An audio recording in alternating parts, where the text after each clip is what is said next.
और सर्किल के जानदार और शानदार ईमानदार इंस्पेक्टर आदरणीय सुनील बाबू,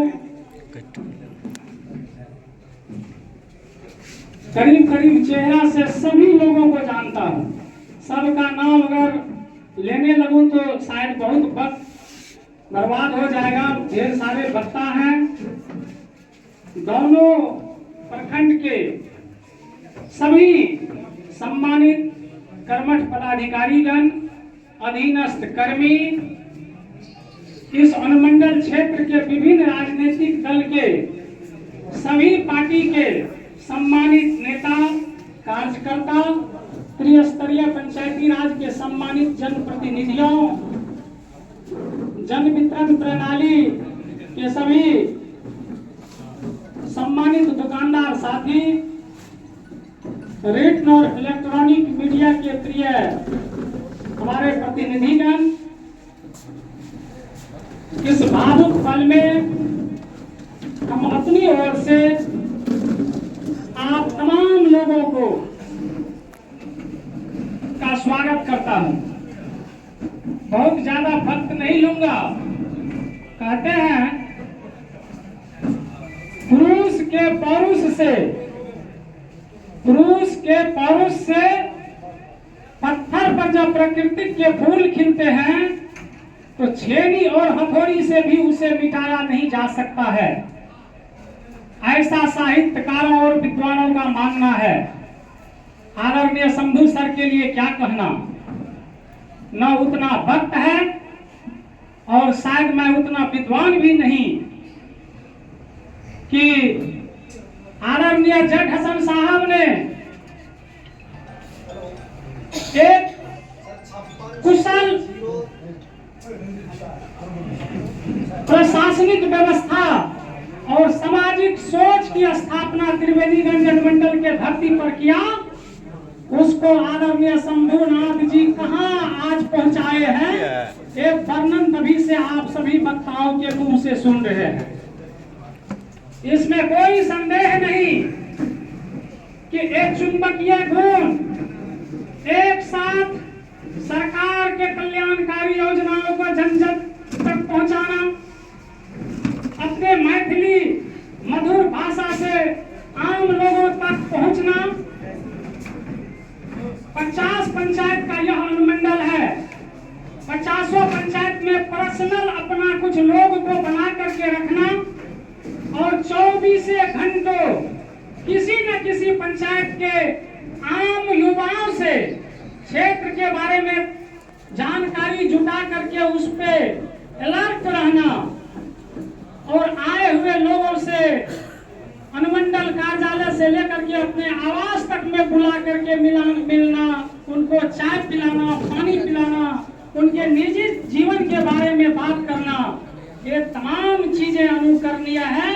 और हम राजनीतिक दल के लोगों को आदरणीय शंभूनाथ बाबू से सीखना चाहिए कि इंसान अपनी लोकप्रियता कैसे बढ़ाते हैं। मैं एक छोटा सा चुटकुला कह करके, एक बार चाबी ने हथौड़े से कहा, कृपया शांति बनाए रखें।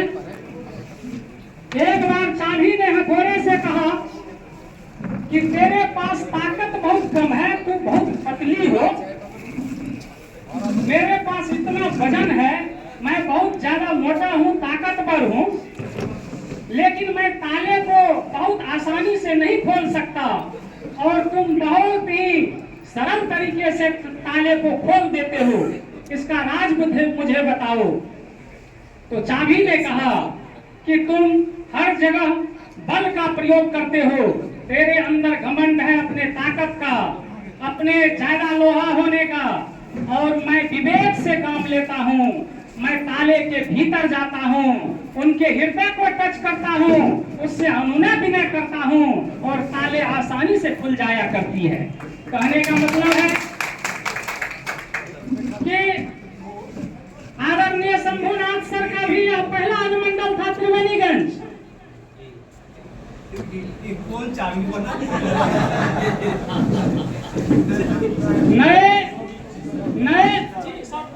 नए अनुमंडल अधिकारी के रूप में आज से 2 वर्ष 20 दिन पहले आदरणीय शंभुनाथ सर जी आए थे और इस अल्प अवधि में सैकड़ों ऐसी घटनाएं हैं जो मैं जिक्र कर सकता हूं, लेकिन समय अभाव में नहीं करूंगा।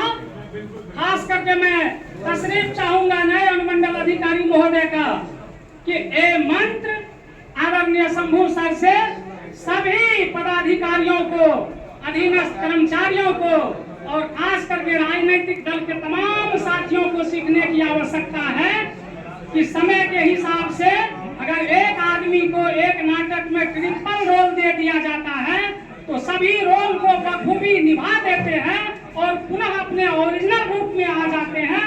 एक किसी से अगर सीखने की आवश्यकता पड़े तो शंभू सर से ज्यादा एग्जाम्पल, जीवंत उदाहरण हम लोगों के लिए नहीं है। हम जेड हसन सर और गणपति ठाकुर के जोड़ी को नहीं भुला सकते और उसके बाद आदरणीय विपिन सर और शंभू बाबू के जोड़ी को भी इस इलाके के आम आवाम काफी लंबे समय तक याद रखेंगे। बहुत ज्यादा आपका वक्त नहीं लेते हुए हम सर को एक चीज कहना चाहेंगे कि इंसान कभी मरता नहीं।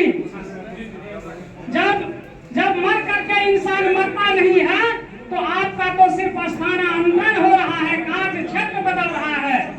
और आज अनुमंडल अधिकारी के रूप में अगर हम लोग आपको गम के साथ विदा कर रहे हैं तो हम आशा नहीं पूरा विश्वास के साथ कहते हैं कि आप नए पावर के साथ, नए अंदाज के साथ, नए अवतार के साथ सुपौल के आम